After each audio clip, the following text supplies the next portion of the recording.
Good afternoon, everybody. I brought some heavy hitters in here with me today.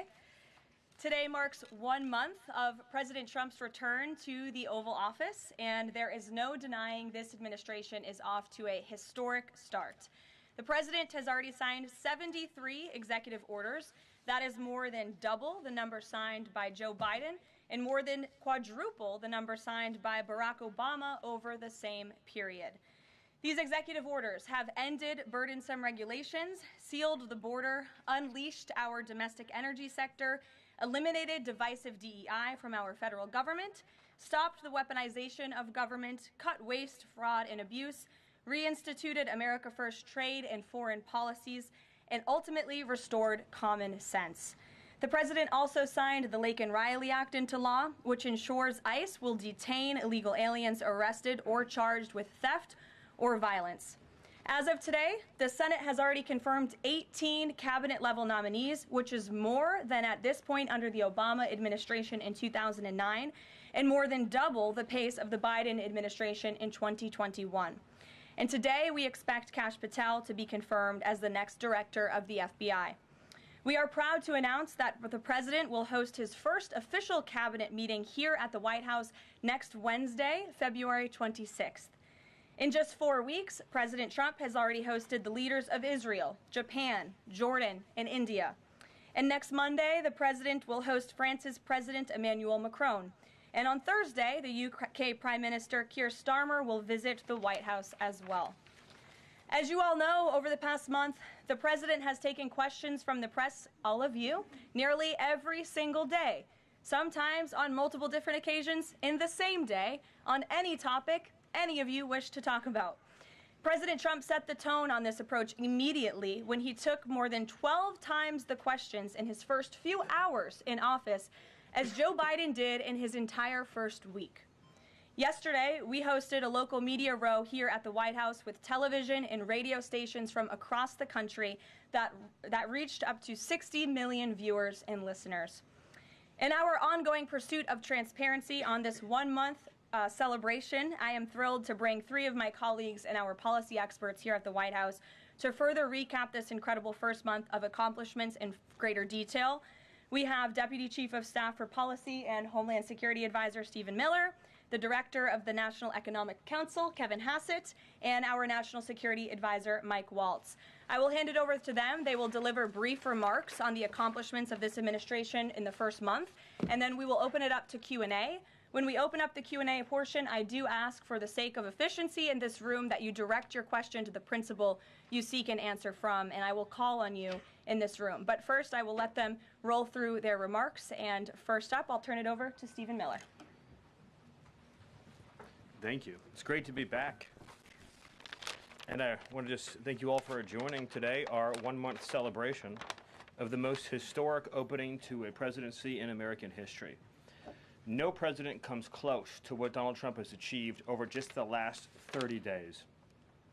He has packed 8 years of transformative action, restoring this nation, restoring our laws, restoring fairness, restoring economic opportunity, restoring national security in just 1 month. No one in this country has ever seen anything like it.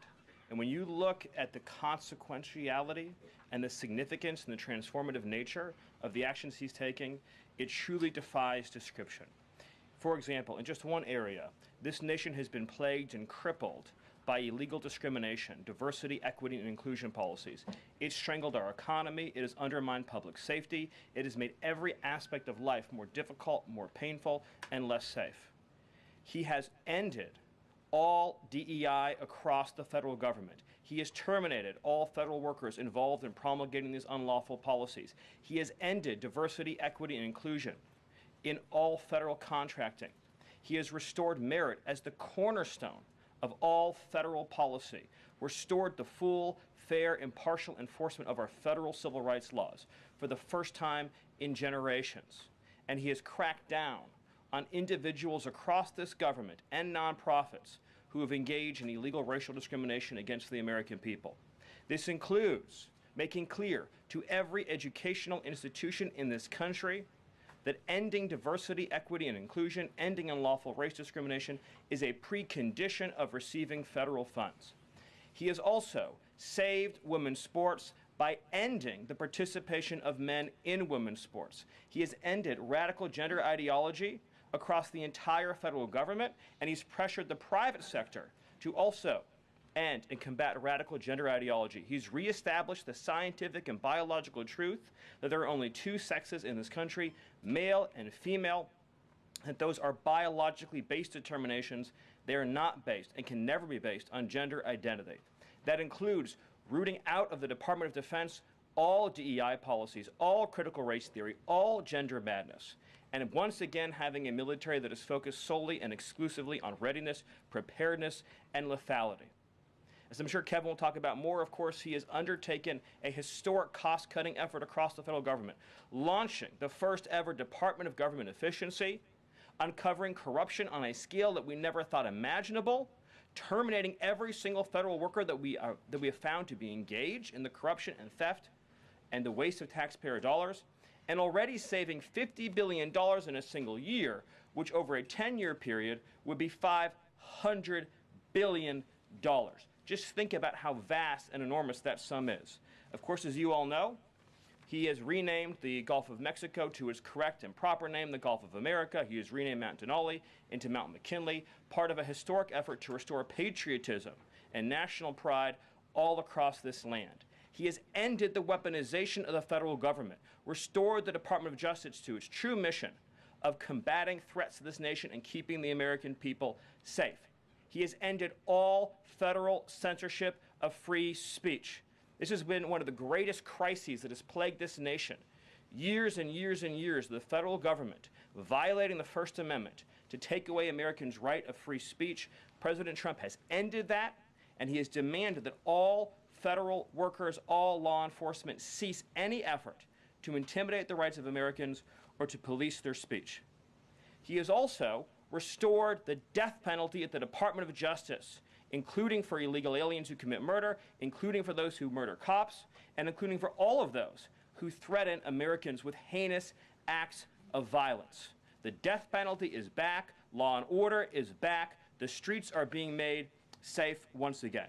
On the public health front, he has launched the nation's first ever commission, the MAHA Commission, Make America Healthy Again, following the historic confirmation of RFK Jr., to finally uncover the true root causes of the public health crisis in this country, the childhood disease epidemic in this country, the spiraling rates of pediatric cancer, and devastating childhood sickness. He has finally created a situation where the federal health agencies in this country will be focused on preventing disease, on keeping children from getting sick in the first place, not sending them to a lifetime in and out of hospitals, suffering needlessly, when we can find ways to prevent this epidemic of illness. Then, of course, on Homeland Security. Today, it is officially the law of the land, at the conclusion of the congressional notification process, that 6 Mexican cartels and 2 transnational gangs, Tren de Aragua, or TDA, and MS-13, so 8 organizations in total, are now formally designated as foreign terrorist organizations, which means that every single member of those organizations who operates on U.S. soil is now, as a legal matter, a terrorist, and they will be treated as terrorists. This is a sea change in U.S. policy, and this means the Department of Justice and the Department of Homeland Security, along with the rest of U.S. law enforcement and the Department of Defense, are now operating in a legal reality where these cartels are recognized as terrorists. And there will be a whole of government effort to remove these terrorists from our soil and to degrade their ability to threaten or undermine any American security or sovereignty interests. Border crossings, since the day he took office, are down 95%. I think it's almost impossible to even describe the scale and scope of that achievement. President Trump, within days of taking office, cut border crossings 95%. And those few who have dared to cross are being either prosecuted or deported. They're either facing significant jail time for trafficking, smuggling, harboring, aiding, impeding, or they're being immediately removed from our soil. Either way, at the end of the process, they are going home. He's re-implemented Remain in Mexico. and he has obtained historic cooperation from foreign countries all around the world in accepting their deportees back. And he has used the United States military to fully seal the southern border with a historic deployment of both active duty and National Guard troops, resumed the building of infrastructure, he has opened up Guantanamo Bay, and he's using military aircraft to carry out deportations all across this country. And ICE is joining with ATF, DEA, and FBI to carry out the largest deportation operation in American history. The criminals are going home, the border is sealed shut, America is safe, sovereign, proud, and free. We are a nation that everyone in the world understands all across this planet. You do not come here illegally, you will not get in, you will go to jail, you will go home, you will not succeed.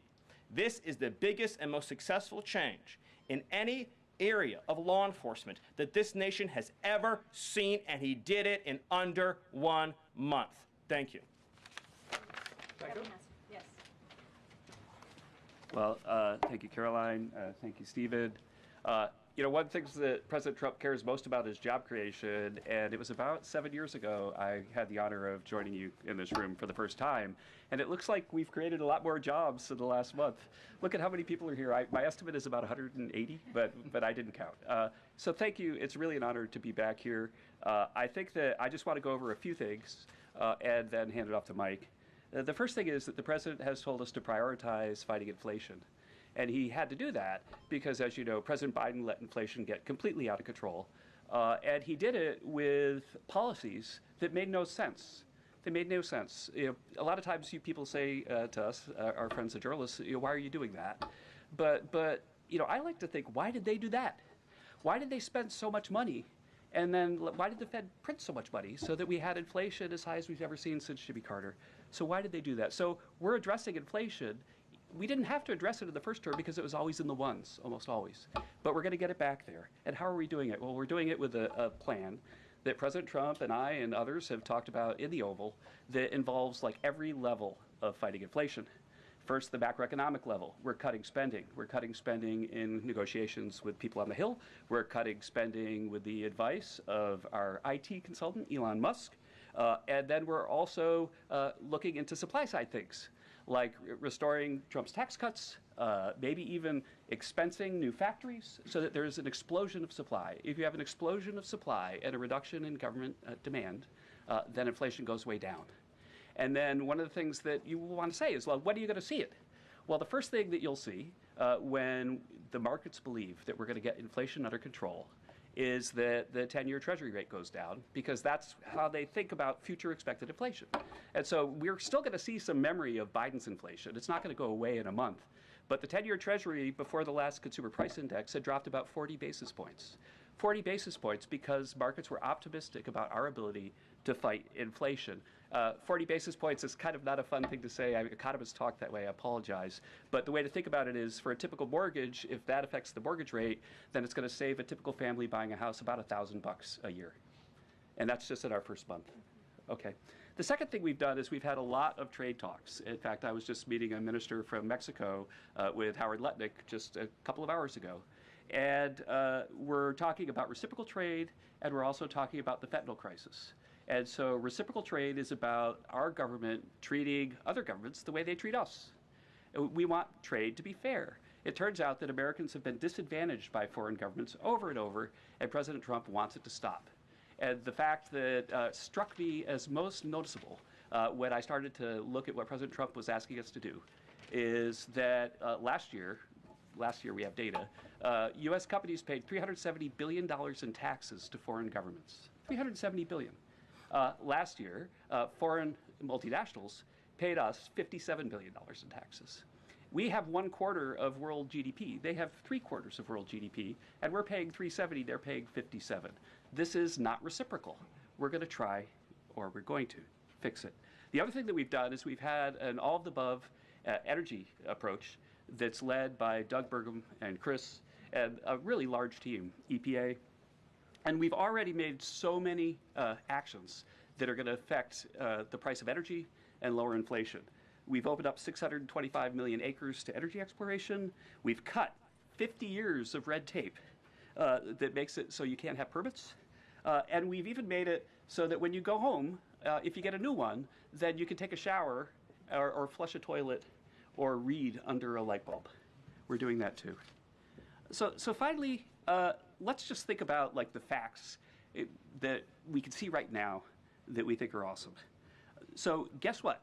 Small business optimism has gone up by the most ever since President Trump came in.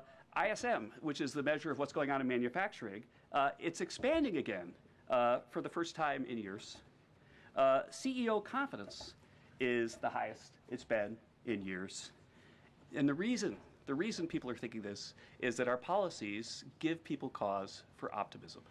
And then I want to reiterate what Stephen Miller said, because it's so important, and it's so important for financial markets to start to digest this, that if, say, the Treasury Secretary or any cabinet secretary with Elon Musk is able to find some savings, say $100 billion, well, in CBO land, that's actually like about 10 times that, or maybe 12 times that, over a 10-year window.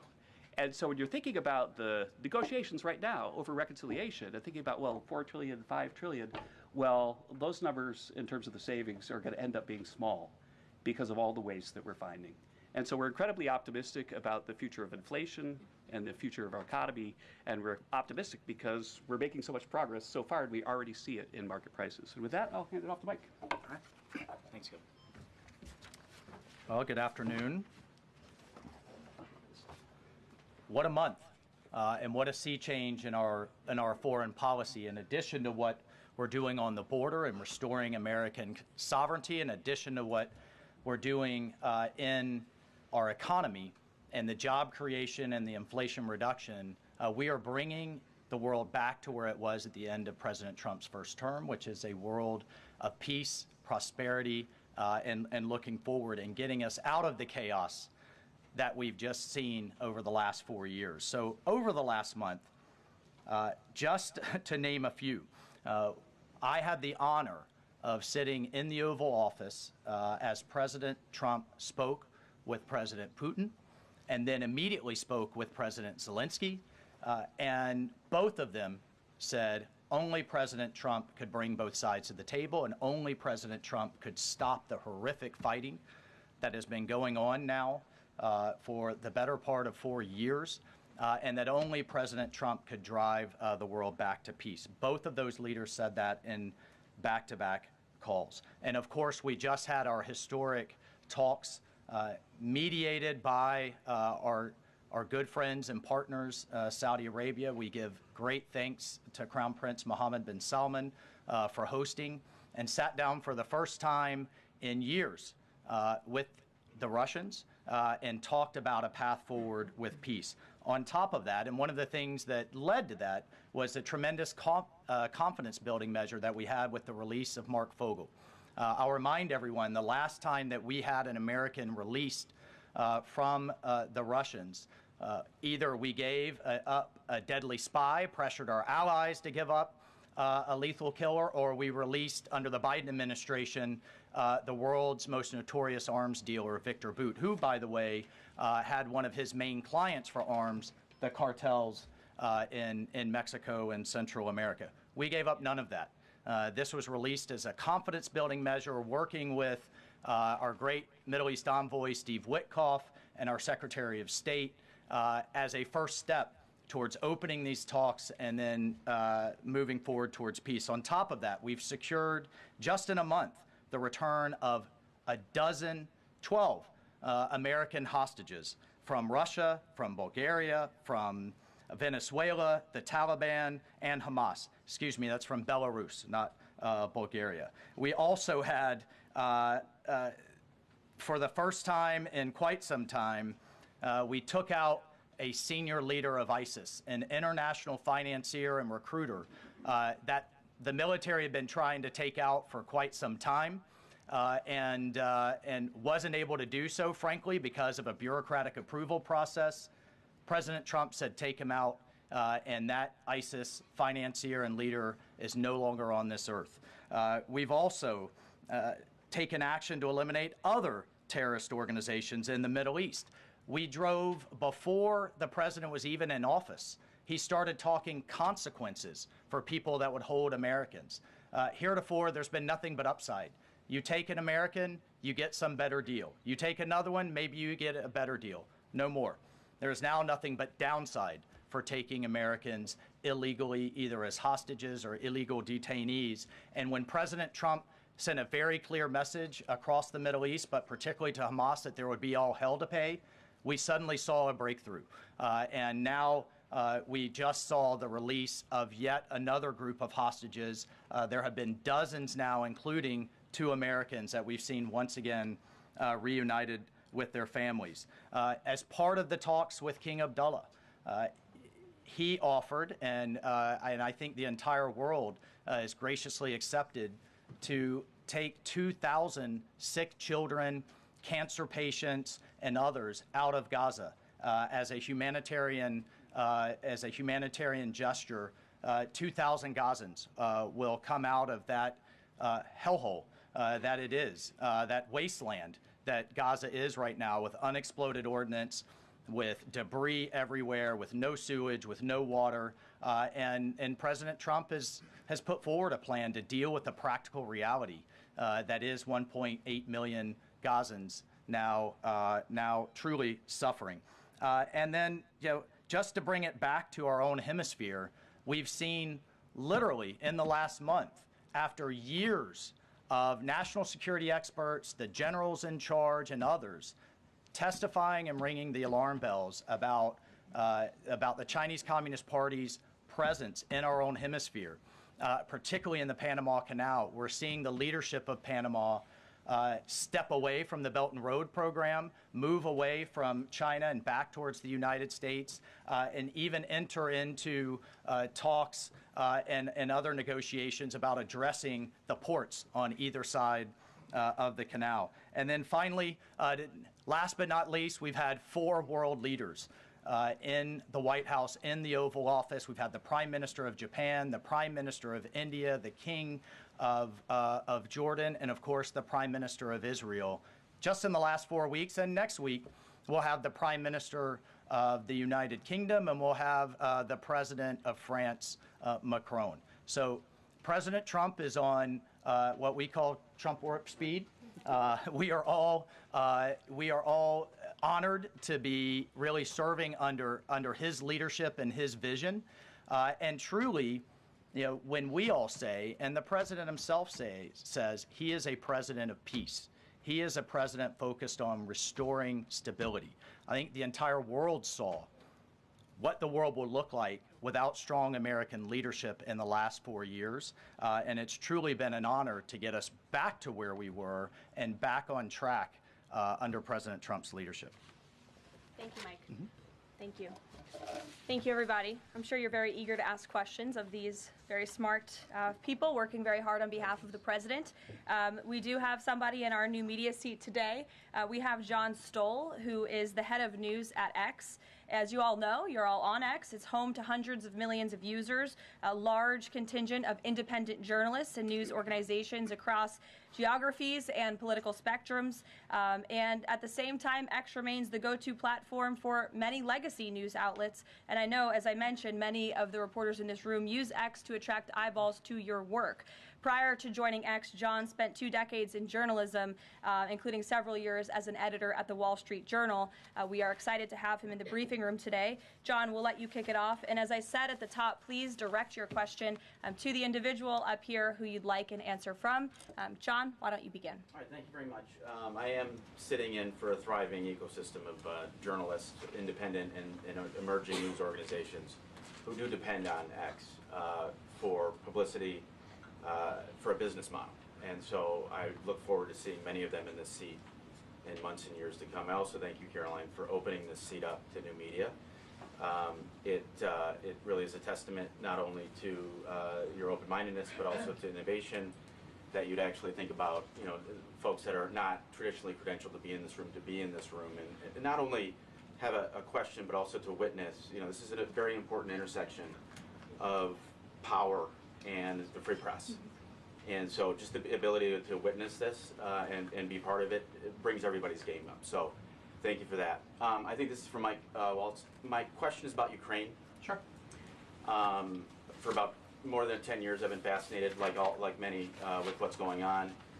was in Northern Europe, working out of the Baltics when Crimea was annexed, and was a lot of this came on Twitter. The platform used to be known as Twitter. Was a lot of European leaders would talk about their disappointment and solidarity with Ukraine, but when it came to actually doing something, it felt like they were passing a hot potato and sent it over the Atlantic.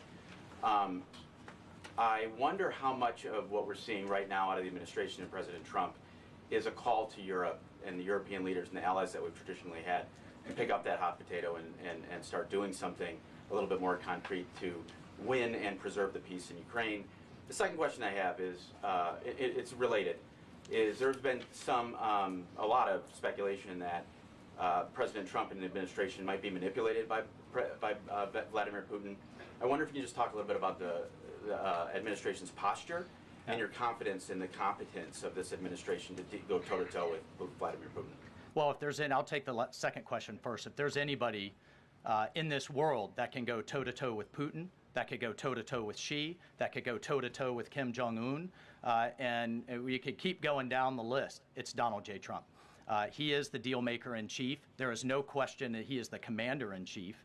And I, for one, and I think all Americans and around the world should have no doubt about his ability to not only handle Putin, but to handle the complexity of driving this war to an end. And then on your first piece on Europe, I'll take you back to 2014. You're right, there was a lot of hand-wringing in Europe and not a lot of action. There's also a lot of hand-wringing here in Washington under the Obama administration and not a lot of action. They literally threw blankets at the problem. And so I'll remind everyone that Putin had some type of conflict, invasion, or issue with their neighbor under President Bush with Georgia, under President Obama with Ukraine 2014, not under President Trump 45, and again with President Biden in 2022. The war should have been deterred. The war should have never happened, and I have no doubt it would not have happened under President Trump and will stop under President Trump again. But I just want to push back on this notion of our European allies not being consulted as we've entered into this process. I already mentioned the immediate phone call President Trump made to President Zelensky. He has talked to President Macron of France repeatedly last week. President Macron convened European leaders and then is coming here on Monday. Prime Minister Starmer is coming next Thursday. I've talked to every one of my national security advisor counterparts across the spectrum in Europe. I've talked to Secretary General Rutte, the leader of NATO, the Secretary General of NATO. We have repeatedly, oh, by the way, we had half our cabinet, 7 cabinet officials, including the vice president, at the Munich Security Conference, all engaging, all listening, and all making sure our allies are heard. However, we've also made it clear for years, decades even, that it is unacceptable that the United States and the United States taxpayer continues to bear the burden, not only of the cost of the war in Ukraine, but of the defense of Europe. We fully support our NATO allies. We fully support the Article 5 commitment, but it's time for our European allies to step up. And one of the things that Secretary General Rutte said on our call was, this last couple of weeks have been a real wake-up call. And I asked him, what have you been missing the last couple of years? The fact that we are going to enter into a NATO summit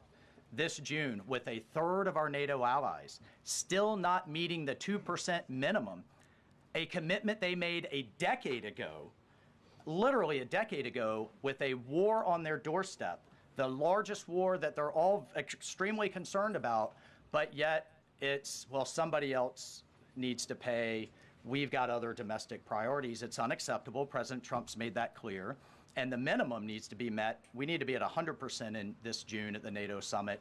And then let's talk about exceeding it, which is what President Trump has been talking about with 5% of GDP.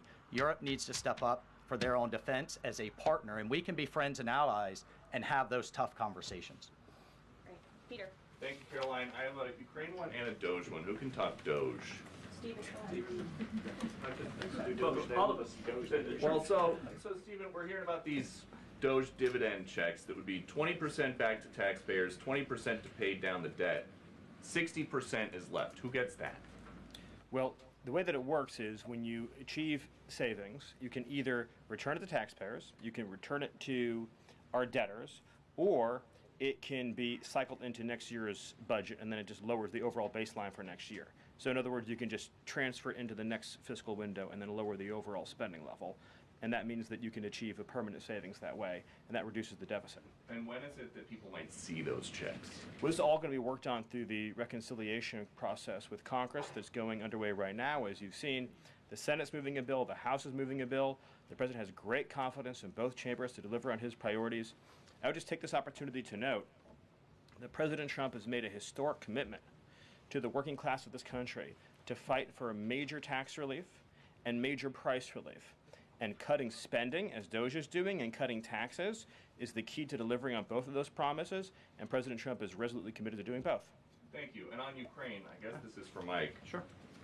After the president's post on Truth Social yesterday, need to know, who does he think is more responsible for the Russian invasion of Ukraine, Putin or Zelensky? Well, look, his goal, Peter, is to bring this war to an end, period. And there has been ongoing fighting on both sides. It is World War I style trench warfare. His frustration with President Zelensky is that you've heard is multifold. One, there needs to be a deep appreciation for what the American people, what the American taxpayer, what President Trump did in his first term, and what we've done since. So some of the rhetoric coming out of Kyiv, frankly, and insults to President Trump were unacceptable, number one. Number two, our own Secretary of Treasury personally made the trip to offer the Ukrainians what can only be described as a historic opportunity. That is for America to co-invest with Ukraine in their minerals, in their resources, to truly grow the pie. So case in point, there's a foundry that processes aluminum in Ukraine. It's been damaged. It's not at its current capacity. If that is restored, it would account for America's entire imports of aluminum for an entire year. That one foundry. There are tremendous resources there. Not only is that long-term security for Ukraine, not only do we help them grow the pie with investments, but we do have an obligation to the American taxpayer in helping them recoup the hundreds of billions that have occurred. So, rather than enter into some constructive conversations about what that deal should be going forward, we got a lot of rhetoric in the media that was incredibly unfortunate. And I could just tell you, Peter, as a veteran, as somebody who's been in combat, this war is horrific. And I think we've lost sight of that, of the literally thousands of people that are dying a day, families that are going without the next generation. And I find it kind of, frankly ridiculous. So many people in Washington that were just demanding, pounding the table for a ceasefire in Gaza are suddenly aghast that the president would demand one and both sides come to the table when it comes to Ukraine, a war that has been arguably far greater in scope and scale and far more dangerous in terms of global escalation to U.S. security. And I do have one for Karoline. Does President Trump have a bet with Trudeau about this USA-Canada hockey game tonight? And when there is a big hockey game on, is the president watching for the goals or for the fights? Probably both. I think he's watching for the United States to win tonight. I know he talked to the USA hockey team this morning. He talked to the players after their morning practice around 10 o'clock. And I also spoke to some folks from that team after. They were jubilant over President Trump's comments to the team. I believe they're going to put out a video of that call. So he looks forward to watching the game tonight, and we look forward to the United States beating our soon-to-be 51st state, Canada. Bloomberg, go ahead. My question is for Mike Waltz. Can you give us a readout of Kellogg's meeting with Zelensky that just wrapped up? And in particular, Zelensky publicly rejected this deal about the rare earth minerals. Where does that stand? Well, we're going to continue to have, he needs to come back to the table, and we're going to continue to have discussions about where that deal is going. Again, we have an obligation to the taxpayer. I think this is an opportunity. The president thinks this is an opportunity for Ukraine going forward. There can be, in my view, nothing better for Ukraine's future and for their security than to have the United States invested in their prosperity long term. And then a key piece of this has also been security guarantees. Look, the reality that we're talking about here is it in Ukraine's interest? Is it in Europe's interest? It certainly isn't in Russia's interest or in the American people's interest for this war to grind on forever and ever and ever. So a key part of his conversation was helping President Zelensky understand this war needs to come to an end. This kind of open-ended mantra that we've had under the Biden administration, that's over. And I think a lot of people are having a hard time accepting that. And then the other piece is there's been discussions from Prime Minister Starmer and also President Macron about European-led security guarantees. We welcome that. We've been asking Europe to step up and secure its own prosperity, safety, and security. So we certainly welcome that, and we certainly welcome more European assistance. As I told my counterparts,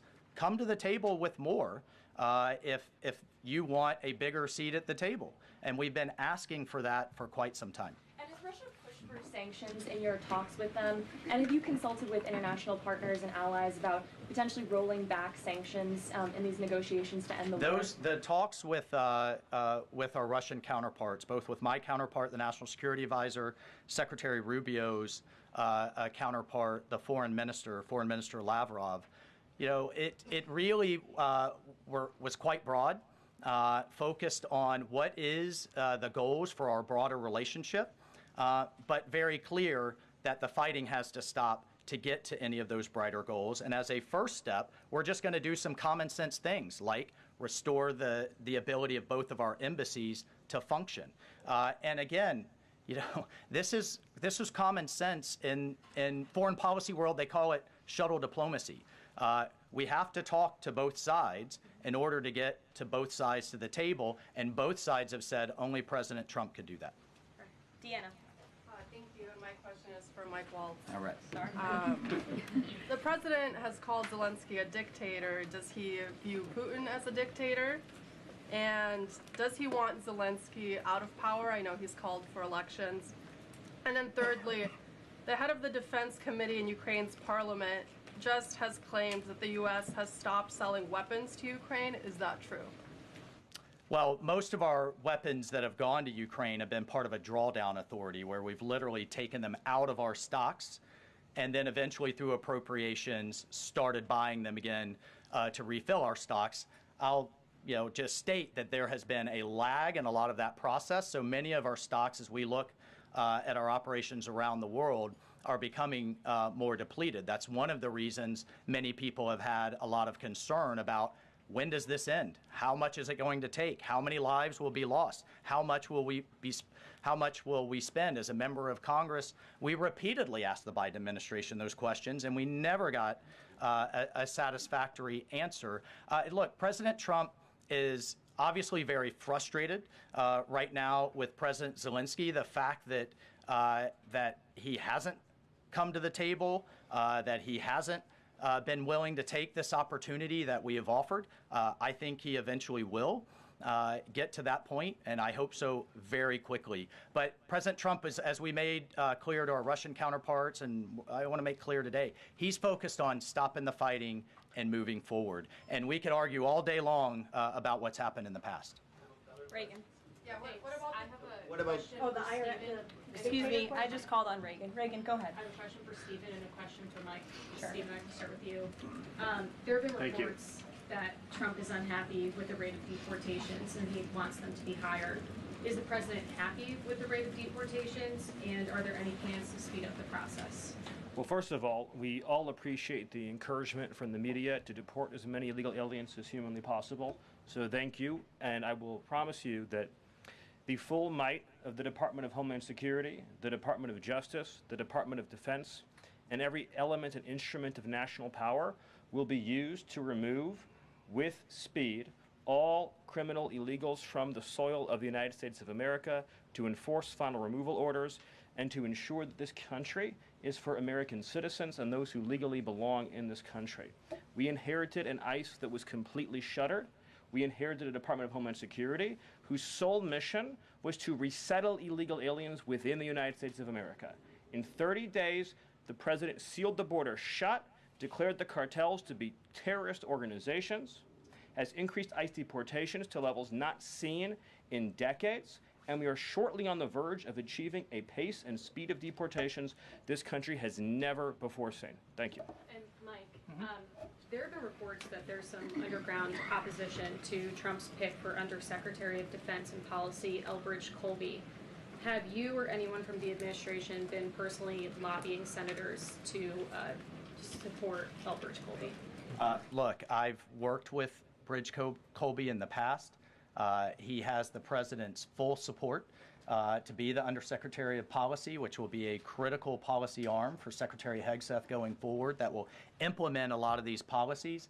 And really, that's been to the extent of it. I think there's been a lot of kind of, breathless, I don't know, back and forth in the press. But we're full speed ahead to get the president's team in place so we can implement his America First policy. Thank you. Mike has spoken pretty extensively. Does anybody have questions for Stephen or for Mr. Hassett? Nobody wants to talk about the economy? Sure. IRS? Okay, go ahead. This would be for either one of you. So we reported, several other outlets have reported that about 3,500 people are due to be lose their jobs at the IRS by the end of the week. If the goal of these spending cuts across the federal government has been to reduce the debt, why impose some of the deepest cuts we've seen so far at the agency responsible for raising revenue for the federal government? Well, I think our objective is to make sure that the employees that we pay are being productive and effective. And there are many, more than 100,000 people working to collect taxes, and not all of them are fully occupied. And the Treasury Secretary is studying the matter and feels like 3,500 is a small number, and probably can get bigger, especially as we improve the IT at the IRS. And so I think that it's absolutely something that is on the table for good reasons. And the point is that don't just talk about the IRS, talk about all of government. That there are so many places, I live in D.C., you maybe live in D.C., where nobody's going to the buildings.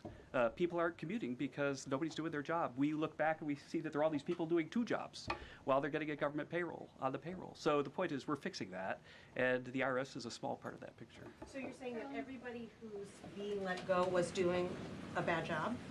I'm saying that we're studying every agency and deciding who to let go and why. And we're doing so very rationally with a lot of support from analysis. Because we're being told by a lot of people who have been let go at other agencies that they were told they were being dismissed because of poor performance, when in some cases they haven't even had a performance review yet because they've only been on the job a couple of months. Yeah, I've never seen a person who was laid off for poor performance say that they were performing poorly.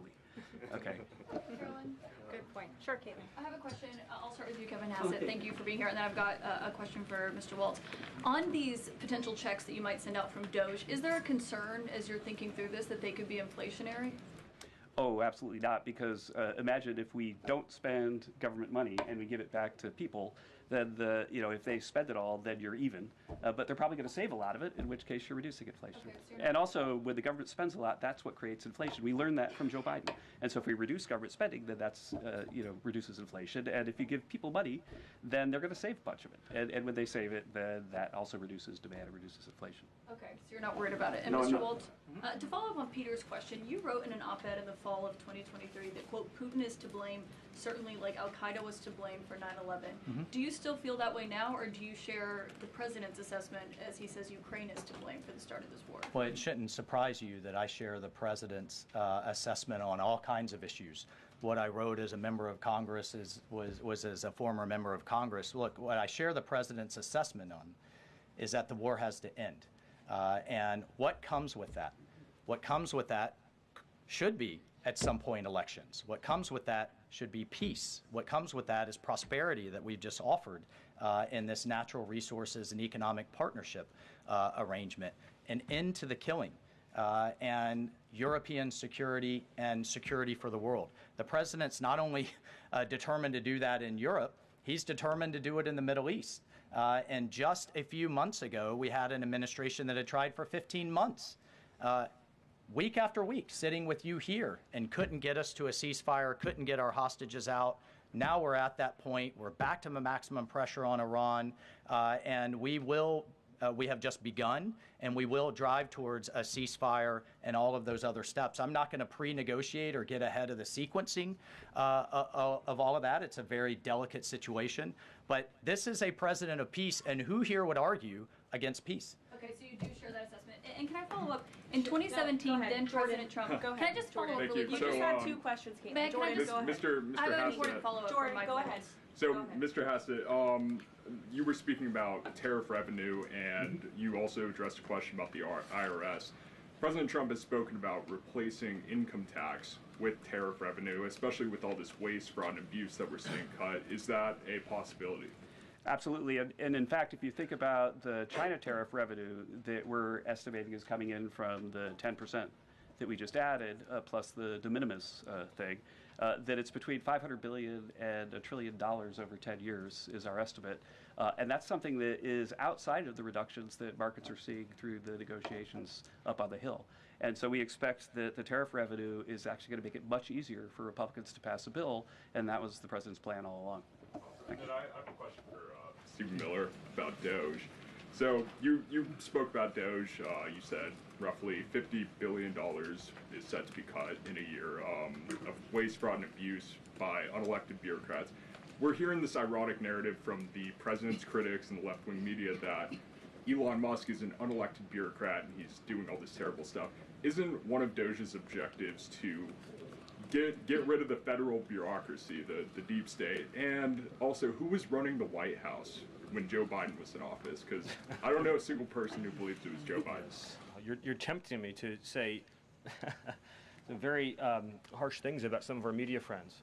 Yes, it is true that many of the people in this room for 4 years failed to cover the fact that Joe Biden was mentally incompetent and was not running the country. It is also true that many people in this room who have used this talking point that Elon is not elected fail to understand how government works. So I'm glad for the opportunity for a brief civics lesson. A president is elected by the whole American people. He's the only official in the entire government that is elected by the entire nation, right? Judges are appointed, members of Congress are elected at the district or state level. Just one man. And the Constitution, Article 2, has a clause known as the vesting clause, and it says the executive power shall be vested in a president, singular. The whole will of democracy is imbued into the elected president. That president then appoints staff to then impose that democratic will onto the government.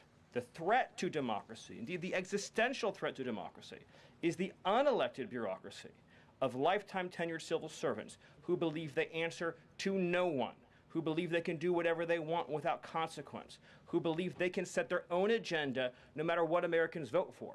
So Americans vote for radical FBI reform, and FBI agents say they don't want to change. Or Americans vote for radical reform on our energy policies, but EPA bureaucrats say they don't want to change. Or Americans vote to end DEI, racist DEI policies, and lawyers in the Department of Justice say they don't want to change.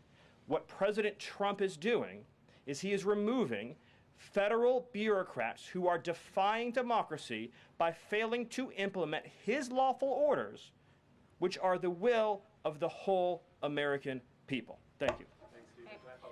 Thank you very much, everybody. I'm looking at the clock. We've almost had an hour of time. I know a couple of these individuals have a meeting to get to at 2 p.m., so you're welcome to follow up with my team for further questions. We're going to let these guys get back to running the United States government, and we will see you all later. President Trump will be speaking at 3 o'clock at the Black History Month reception. So thank you. It's good to see you. We'll see you in a bit. Thanks. Are you watching the Black History Month reception, Mr. Miller? Stephen, on the fraud, should we expect indictments or the indictments coming for all the fraud we found? I'd love to follow up with you, just at the time of Caroline. Okay, thank you.